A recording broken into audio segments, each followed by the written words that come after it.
편 41편 다윗의 시 인도자를 따라 부르는 노래. 가난한 자를 보살피는 자에게 복이 있으며 재앙의 날에 여호와께서 그를 건지시리로다. 여호와께서 그를 지키사 살게 하시리니 그가 이 세상에서 복을 받을 것이라. 주여 그를 그 원수들의 뜻에 맡기지 마소서. 여호와께서 그를 병상에서 붙드시고 그가 누워있을 때마다 그의 병을 고쳐주시나이다. 내가 말하기를 여호와여 내게 은혜를 베푸소서. 내가 주께 범죄하여 싸우니 나를 고치소서 하였나이다. 나의 원수가 내게 대하여 악담하기를 그가 어느 때에나 죽고 그의 이름이 언제나 없어질까 하며 나를 보러 와서는 거짓을 말하고 그의 중심에 악을 쌓았다가 나가서는 이를 널리 선포하오며 나를 미워하는 자가 다 하나같이 내게 대하여 수군거리고 나를 해하려고 꾀하며 이르기를 악한 병이 그에게 들었으니 이제 그가 눕고 다시 일어나지 못하리라 하오며 내가 신뢰하여 내 떡을 나눠 먹던 나의 가까운 친구들도 나를 대적하여 그의 발꿈치를 들었나이다. 그러하오나 주 여호와여 내게 은혜를 베푸시고 나를 일으키사 내가 그들에게 보응하게 하소서. 이로써 내 원수가 나를 이기지 못하오니 주께서 나를 기뻐하시는 줄을 내가 알았나이다. 주께서 나를 온전한 중에 붙드시고 영원히 주 앞에 세우시나이다. 이스라엘의 하나님 여호와를 영원부터 영원까지 송축할지로다. 아멘 아멘. 가난한 자를 보살피는 자에게 복이 있다라는 거죠. 그래서 구제하는 자. 자, 오늘 구제에 대해서 좀 새로운 관점, 성경적 관점으로 구제를 좀 나누고 싶습니다. 자, 항상 예수님은 기도와 구제를 동일한 선상에서 다루고 계세요. 마태복음 6장 1절에도 기도와 구제를 동일한 선상에서 다루고 있습니다. 그래서 오늘 다윗이 뭐라고 하냐면 가난한 자를 보살피는 자, 구제하는 자에게 뭐가 있다고요? 복이 있다. 이 복은 뭡니까? 하나님을 만나는 복을 말하죠. 재앙의 날, 복음이 선포되는 날이 재앙의 날입니다. 잘 이해가 안 되죠? 만약에 여러분이 성령 충만을 받아서 믿지 않는 자에게 아니면 믿지 않는 마을이나 나라에 가서 복음을 전했어요. 근데 그 나라나 그 마을 사람들이 복음을 안 받아들였어. 그럼 어떻게 될까요? 그 사람은 영원한 심판 속으로 떨어지는 거예요.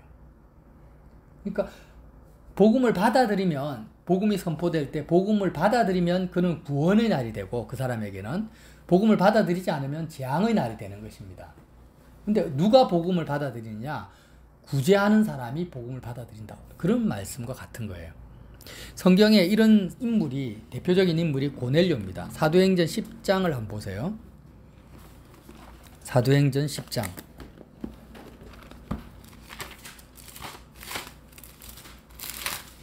10장 1절에 가이사랴에 고넬료라 하는 사람이 있으니 이달리아 부대라 하는 군대의 백부장이라. 그가 경건하여 온 지방과 더불어 하나님을 경외하며 백성을 많이 구제하고 하나님께 항상 기도하더니 라고 나와 있어요. 그러니까 고넬료라는 이 백부장이라는 그 로마 사람이겠죠. 근데 그 사람은 어떤 사람이냐? 하나님을 경외하는 사람이에요. 하나님은 살아계시다. 하나님이 창조주시다. 하나님이 여호와 하나님이 항상 먼저 계신다. 이런 하나님을 경외하는 사람인데 그 하나님을 경외하는 그의 중심이 어떤 식으로 나타났냐면 많은 백성을 구제하고 하나님께 항상 기도했습니다. 기도와 구제로 나타났다라는 거예요.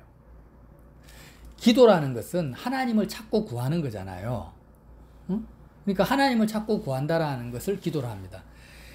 예수님이 기도에 대해서 마태복음 6장에 뭐라고 하시는지 한번 찾아볼게요. 마태복음 6장 한번 찾아보세요. 오늘 되게 어떻게 보면 중요한 말씀을 지금 나누고 있어요. 자, 6장 1절. 사람에게 보이려고 그들 앞에서 너희 의를 행하지 않도록 주의하라. 그리하지 아니하면 하늘에 계신 너희 아버지께 상을 받지 못하리라. 그러니까 기도라는 것은 하나님 자체를 구하는 게 기도라는 거예요. 예수님 입장에서는 기도는 은밀한 중에 골방에서 기도하라는 거죠. 그러니까 하나님의 어떤 역사나 하나님을 통해서 이 세상의 성공이나 부귀영화를 얻으려고 하는 것이 기도가 아니라 정말 인격적으로 하나님을 내가 만나고 싶고 하나님 자체로 내가 기뻐하고 만족하고자 하나님 자체를 찾고 구하는 것을 기도라고 합니다. 그런데 하나님 자체를 찾고 구하는 것이 기도라고 전제한다면 은밀하게 안 할 이유가 있습니까? 하나님은 눈에 보이지 않잖아요. 하나님 실존하시잖아요. 하나님을 찾고 구하는데 은밀하게, 당연히 은밀할 수밖에 없죠. 왜? 그렇지 않습니까? 만약에 하나님을 이용해서 뭔가 정치인들이 고아원에 가가지고 구제를 하잖아요. 그죠? 근데 그것은 고아원에 있는 아이들 자체를 목적으로 하는 게 아니고 대부분 보면 쇼를 하는 경우가 많죠. 기업인들이나. 아, 우리는 이렇게 좋은 회사다. 나는 이런 인품을 가진 선한 정치인이다라는 것을 외부로 드러내기 위해서 하는 경우가 많단 말이에요. 그거는 고아원에 있는 아이들을 찾고 구하는 게 아니에요. 자신의 명예와 자신의 의를 구하는 거지. 그래서 우리가 하나님 자체를 찾고 구할 때는 은밀하게 구할 수밖에 없는 거예요. 뭘 드러내거나 사람들에게 보이거나 할 필요가 없는 거예요. 이해가 되시죠? 근데 그거와 같은 똑같은 동일선상에서 지금 뭘 말하냐면 구제를 말하고 있다라는 거예요. 구제는 뭐냐? 결론부터 말씀드리면 구제는 하나님 자체를 찾고 구하는 것을 기도라고 하는데, 이 하나님을 자체를 찾고 구하는 기도가 나의 행위로 나타나는 것을 구제라고 합니다. 자, 기도라는 것은 하나님과 나와의 관계 속에서 그냥 은밀한 골방에서 이루어지는 것을 기도라고 하고, 하나님을 찾는 행위가. 그러나 우리는 그렇게 은밀한 골방에 24시간 있을 수는 없어요. 밥도 해야 되고, 시장도 봐야 되고, 직장도 다녀야 되고, 학교도 가야 된단 말이에요. 그러면 24시간 골방에서 하나님만을 찾고 구할 수가 없기 때문에 하나님이 어떻게 지금 우리에게 삶을 프로그램 해놓으셨습니까? 허락하십니까? 사람을 만날 때 너가 기도할 수 있다. 어떻게? 그때는 행위로, 삶으로 기도할 수 있다라는 거예요. 어떻게? 가난한 사람을 은밀하게 구제하는 것을 통해서 하나님을 찾고 구할 수 있다라는 거예요. 그래서 하나님만을 간절히 찾고 구하는 기도의 실천적 형태, 행위적 형태가 뭐냐면 구제라는 것입니다. 그러니까 세상 사람들의 구제와 전혀 달라요. 세상 사람들은 저 사람이 불쌍하단 말이에요. 아, 불쌍한 사람, 가난한 사람한테 내가 먹을 걸 준단 말이에요. 근데 그렇게 먹을 걸 주고 구제하는 이유는 뭐예요? 그냥 내가 인간적으로 그 사람에게 도움을 주려고, 그 사람이 불쌍하니까 긍휼한 마음으로, 인간적 긍휼한 마음으로 내가 도와주는 거예요. 그것은 그 사람의 필요를 채워주는데 초점이 있거나, 그죠? 아니면 나는 이런 사람이다, 나는 선한 사람이다라는 자아 성취에 초점이 있는 거예요.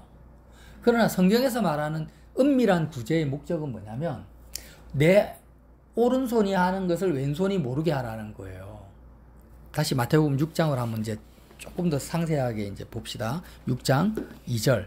그러므로 구제할 때에 외식하는 자가 사람에게서 영광을 받으려고 회당과 거리에서 하는 것 같이 너희 앞에 나팔을 불지 말라. 진실로 너희에게 이르노니 그들은 자기 상을 이미 받았느니라.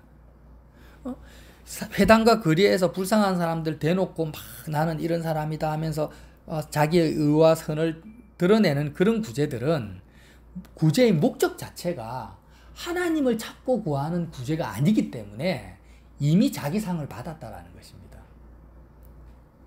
너는 구제할 때 오른손이 하는 것을 왼손이 모르게 하여. 이게 무슨 말이냐? 정말 어떤 목적성을 가지지 말라는 거예요. 이 땅에서의 어떤 목적성. 상대방을 구제할 때 내 영광을 위한 거라든지 내가 10개를 주면 저 사람은 1개를 주겠지. 사람에게 기대하거나 바라는 마음 자체를 아예 가지지 않는 걸 말합니다. 그게 은밀한, 오른손이 하는 것을 왼손이 모르게 할 정도로 내 중심이 정말 하나님만을 찾고 구하는 중심의 그 기도가 행위로 나타나는데, 그게 뭐냐면 구제라는 거예요. 내 구제함을 은밀하게 하라. 은밀한 중에 보시는 너희 아버지께서 갚으시리라. 어떻게 갚으시는 거예요? 너의 기도에 응답해서 갚겠다라는 것입니다. 그러면서 동시에 5절에 너희는 기도할 때 이렇게 말씀하시는 거예요. 예수님은 구제와 기도를 이렇게 같이 말씀하고 있어요. 항상. 너희는 기도할 때 외식하는 자와 같이 하지 말라. 그들은 사람에게 보이려고 회당과 큰 거리 어귀에 서서 기도하기를 좋아하느니라. 내가 진실로 너희에게 이르노니 그들은 자기 상을 이미 받았느니라. 너희는 기도할 때 내 골방에 들어가 문을 닫고 은밀한 중에 계신 내 아버지께 기도하라. 은밀한 중에 보시는 내 아버지께서 갚으시리라. 자, 이제 사도행전 10장에 다시 고넬료로 한번 넘어가 봅시다. 사도행전 10장 2절에 그는 경건하여 온 지방과 더불어 하나님을 경외하고 백성을 많이 구제했어요. 그러니까 고넬료의 구제는 자기의 어떤 정치적 입지나 자기 의를 위한 구제가 아니라 이방인이었는데, 자기는 로마 이방인이었는데 고넬료의 중심은 항상 하나님을 만나고 싶은 거예요. 하나님의 그 임재를 경험하고 싶은 거예요. 그런데 자기는 그렇게 항상 기도해 왔습니다. 항상 기도에 힘썼어요. 근데 그 하나님 자체를 찾고 구하는 고넬료의 기도가 어떻게 나타나냐면 하나님의 백성인 유대인들을 구제하는 것으로 나타난 거예요. 자, 그럼 왜 하필이면 구제로 나타났을까? 내가 하나님을 구할 때 하나님은 창조주 하나님이십니다. 모든 것을 하나님이 지으셨어요. 이걸 믿으십니까? 그런데 그 하나님이 악인과 의인에게 동일하게 햇빛과 단비를 주세요. 그게 하나님의 사랑과 긍휼이잖아요. 그리고 내가 모태 창세 전부터 나를 예정하시고 모태에서부터 나를 지으시고 내가 아기 때부터 하나님을 알지도 못했을 때 하나님은 나를 사랑하셔서 나의 모든 필요를 다 채워주셨습니다. 지금 이 순간도 우리가 지금 호흡하고 살아있는 이유는 하나님이 나를 보살피시고 나를 붙드시고 나를 살아계시게 하셨기 때문에 지금 내가 살아있는 것입니다. 이것을 우리는 알고 있고 체감하고 있는 사람이, 믿고 있는 사람이 여호와를 경외하는 거예요. 고넬료는 그걸 알았다라는 거예요. 나는 이방인이고 하나님을 찾지도 않았을 때도 하나님은 나를 지키시고 보살피시고 도우시고 내가 호흡하고 살아있는 것까지도 머리털까지 세시는 하나님의 은혜와 사랑이라는 것을 알고 있었어요. 알고 있고 하나님의 보살피심을 내가 누리고 살지만 뭐가 없어요? 내 마음이 하나님으로 채워짐이 없는 거예요. 그래서 하나님을 찾고 구하고 있었던 거예요, 고넬료가. 그러니까 우리는 악인과 의인에게 햇빛과 단비를 주신다는 것은 의인은 햇빛과 단비를 주시는 하나님의 인격성, 신성을 내가 누리고 하나님으로 마음이 채워지는 사람이고, 악인은 하나님의 보살핌을 받고 누리면서도 전혀 하나님과 상관없이 살아가는 자기중심적 사람이 악인이란 말이에요. 그럼 하나님을 찾고 구하는 사람은 어떤 사람이냐? 바로 의인의 반열 속으로 들어가는 사람인데, 내가 호흡하고 살아있는 것이 하나님의 보살피심이고 도움인데 아무 대가도 아니에요. 내 뭘 잘해서가 아니에요. 하나님의 실존의 증거입니다. 내가 살아있다는 자체가. 그러니까 이런 하나님을 내가 찾고 구할 때 나는 그 하나님의 도우심, 보살피심의 영역 안으로 내가 들어가고 싶은 거예요. 그게 참여하고 싶은 거예요. 그게 기도라는 거예요. 그게 구제라는 거예요. 이해가 되십니까? 예. 자, 내가 골방에서 기도를 해요. 하나님, 기도를 하는데 하나님을 경외하기 때문에 내가 다 믿어지는 거예요. 정말 머리털까지 세시고 모태에서부터 나를 조성하시고 지금까지 나를 사랑해 주시고, 또 우리는 복음을 알잖아요. 그러니까 예수님이 나를 위해 십자가에서 죽으시고 독생자까지 아끼지 아니하시는 하나님을 내가 다 압니다. 그 아버지의 이름을 부르는데 뭐가 없어요. 지금 하나님과의 만남이 없어요. 내 마음속에 공허해요. 근데 하나님 계속 갈급해요. 나는 가난하고 궁핍하오니 하나님 나를 도와주십시오, 만나주십시오, 기도를 하는 거예요. 그런데 그 하나님을 내가 묵상하고 찾고 구하는 그 은밀한 중에 은밀한 진실된 기도 속으로 들어가니까 이제는 그렇게 나를 향한 하나님의 보살핌과 도움을 하나님이 계속 사람들에게 베풀고 있는 것이 이제 느껴지고 믿어지기 시작하는 거예요. 그래서 그 하나님, 나를 도우시고 보살피시는 그 하나님을 찾고 구하는 내 마음의 열망이 행위로 실천적으로 나타나는데, 실천적 기도, 행위적 기도로 나타나는데 그게 뭐냐면 구제라는 것입니다. 하나님, 선민 이스라엘, 고넬료 백부장 이런 마음에서 선민 이스라엘을 정말 아브라함 때부터 그 전부터 선택하셔가지고 계속해서 선민을 인도하시고 이끄시고 보살피시고 로마의 압제 가운데서도 약속된 메시아를 보내셔서 이렇게 선민들을 보살피시는 여호와 하나님, 나도 그 하나님을 만나고 싶습니다라는 마음으로 유대인들을 구제하고 돌봤던 사람이 고넬료인 거예요. 그러니까 고넬료가 유대인들을 구제했던 것은 하나님을 찾는 기도의 행위적 기도였던 거예요. 그래서 10장에 사도행전 10장에 천사가 나타나서 뭐라고 합니까? 3절 하루는 제9시쯤 되어 환상 중에 밝히 보매 하나님의 사자가 들어와 이르되 고넬료야 하니 고넬료가 주목하여 보고 두려워하여 이르되 주여 무슨 일이니까? 이런 일이 없었는데 갑자기 이런 천사가 나타난 거예요. 너무 무섭죠.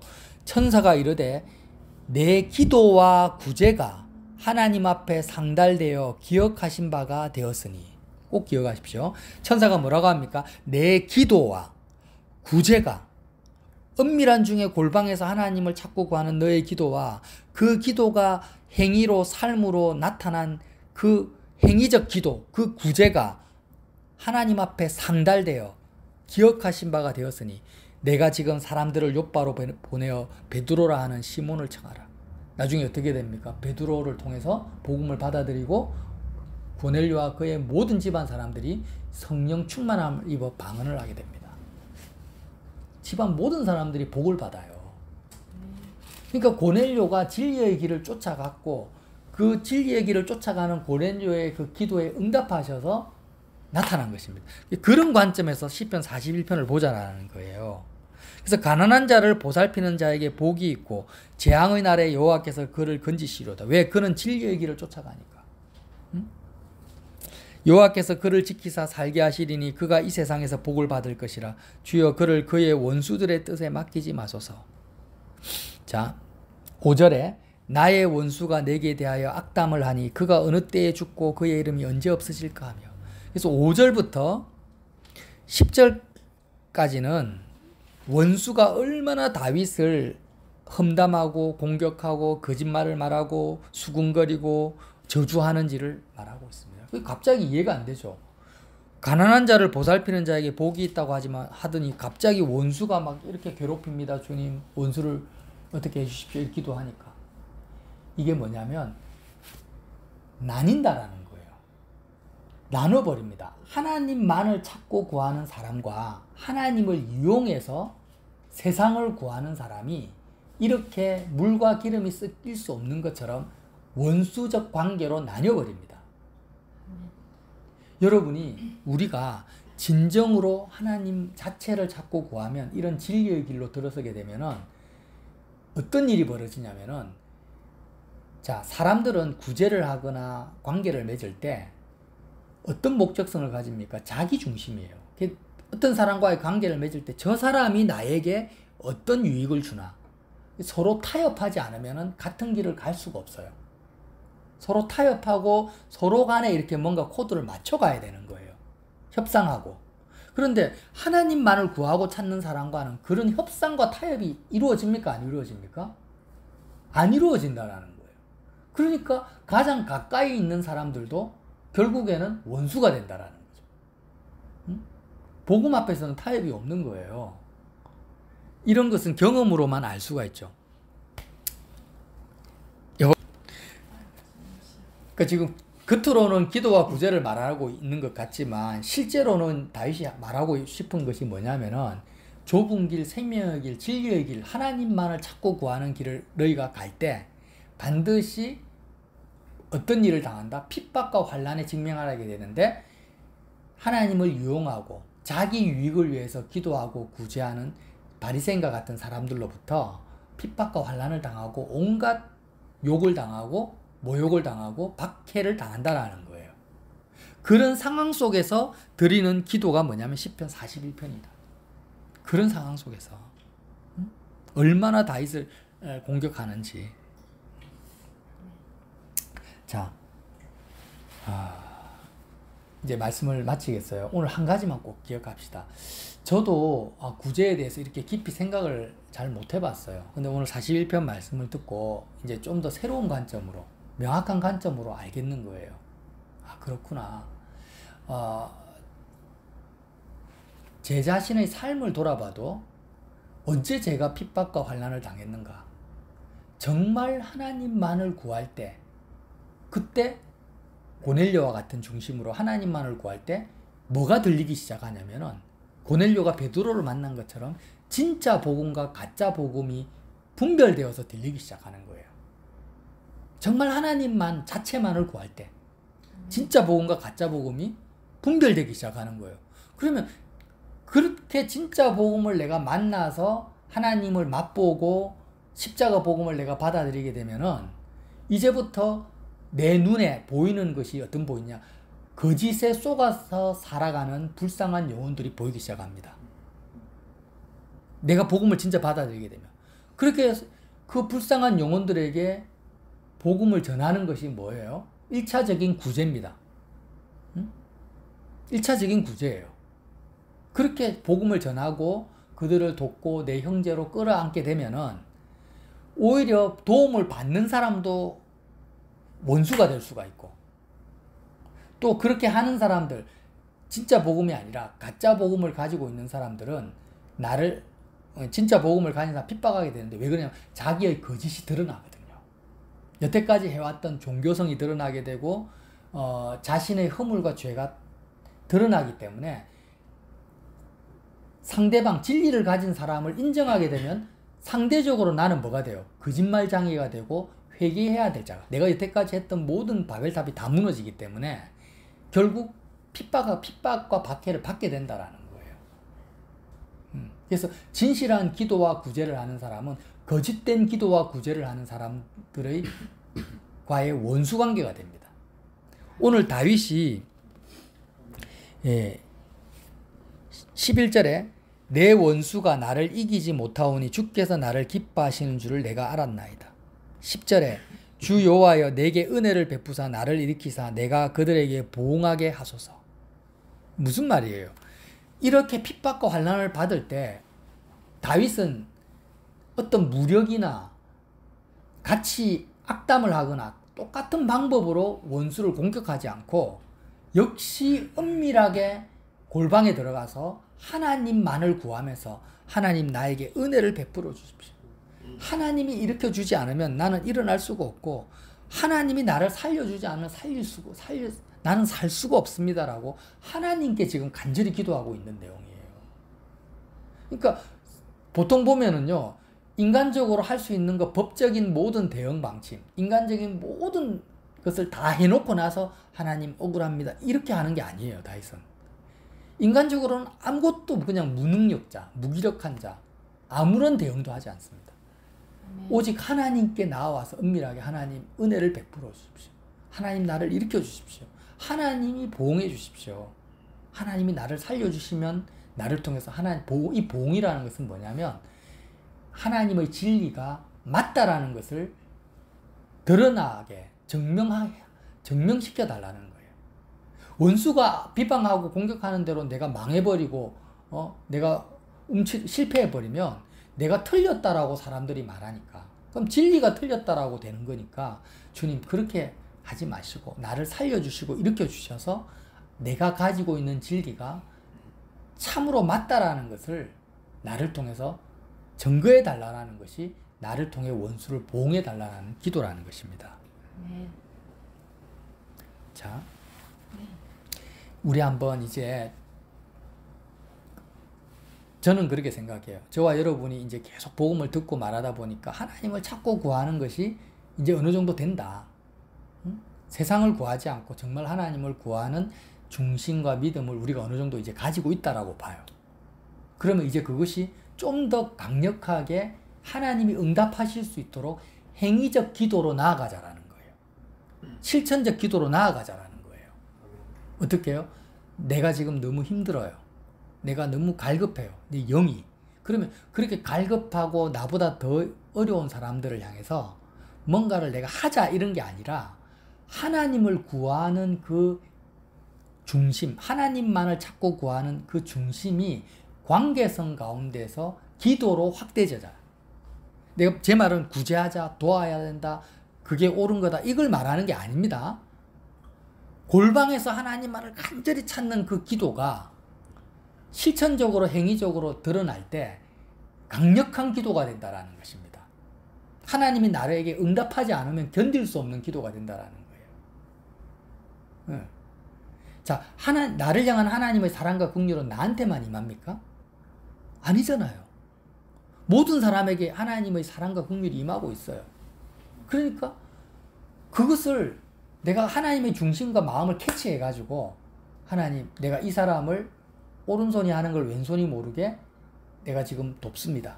근데 돕는데 구제하는데 그 사람에게 뭔가를 바라서 어떤 목적성을 가지는 게 아니라 하나님을 찾고 구하기 때문에 내가 돕습니다. 이게 나의 기도입니다, 주님.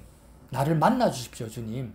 이렇게 하나님만을 바라고 구제를 하게 되면은 그 사람이 내가 구제했는데 나에게 고마워하든지 뭐 원망불평하든지 하고 상관없죠. 상관없죠. 목적성이 애초부터 그러니까 아무것도 바라지 않을 거예요. 은밀하게 할 수밖에 없을 거예요. 그리고 그의 은밀한 구제는 은밀한 기도와 동일선상에서 하나님께 연락되어진다라는 것입니다. 행위가 없는 믿음은 죽은 믿음이라고 야고보서에 나와 있잖아요. 사람들이 자꾸 헷갈려 하잖아요. 그거와 똑같은 거예요. 행위가 없는 기도는 죽은 기도일 수도 있다라는 거예요. 이 행위라는 게 여러분에게 부담을 주려고 하는 게 절대 아닙니다. 이 행위라는 것이 뭐냐? 내가 정말 하나님만을 찾는 삶을 살면은 내 눈에 하나님만을 구하는 사람들이 눈에 보입니까? 안 보입니까? 분별이 됩니까? 안 됩니까? 당연히 분별이 되죠. 그러면 사람을 대할 때 바로 내 은행심사가 이전과는 달라질 수밖에 없는 거예요. 그게 일종의 구제라는 것입니다. 구제. 뭐 해야 된다라는 것이 아니라 그게 일종의 구제라는 거예요. 매장에 예를 들어서 장사를 하는데 손님이 왔어요. 그전에는 내가 하나님의 가치를 모르고 하나님의 보아인 걸 모를 때는 저 사람이 나에게 돈이 되냐 안 되느냐 이런 시각으로만 상대방을 대했어요. 그러나 하나님의 가치를 알게 되면은 사람을 대할 때도 이 사람이 나에게 매출을 늘어주느냐 이런 관점이 아니고 이 사람에게 하나님을 주고 싶은 거예요. 하나님을 소개해 주고 싶은 거예요. 아멘. 그걸 뭐라고 하냐면 구제라고 하는 거예요. 아멘. 그게 하나님을 찾는 기도라는 거예요. 내가 만난 이 좋은 하나님, 당신도 만났으면 좋겠습니다. 라고 말하는 것이 일종의 구제인 거예요. 그 중심으로 나타나는 모든 은행심사를 하나님은 뭐라고 합니까? 실천적 기도, 행위적 기도, 구제라고 표현하는 것입니다. 그래서 은밀하다라는 이 말이 빠질 수가 없는 거죠. 이해가 되시죠? 네. 예. 그래서 하나님을 간절히 찾는 이 기도가 행위적으로 구제로서 나타나서 우리의 모든 기도가 고넬료에게 응답하신 것처럼 저와 여러분에게 응답하셔서 고넬료를 만나주신 예수님이 우리도 동일하게 만나주시기를 예수님 이름으로 빌어드립니다. 기도할게요. 하나님 아버지, 정말 모든 것은 하나님을 찾고 구하고 두드리는 이 기도로부터 시작된다라는 것을 다시 한번 깨닫게 됩니다. 주님, 우리가 여태까지 구제했던 모든 구제가 하나님을 찾는 것으로 소화되지 않았던 것을 돌아봅니다. 주님, 용서해 주시옵소서. 그러한 허탄한 것들, 이미 자기 상을 받아버린 것들 이제 다 버리게 하시고 우리의 기도와 구제가 예수님의 뜻대로 예수님이 원하시는 대로 간절히 정말 목마른 사슴이 시냇물을 찾듯이 하나님을 찾는 몸부림으로 나타날 수 있도록 인도하여 주시옵소서. 예수님 이름으로 기도드립니다.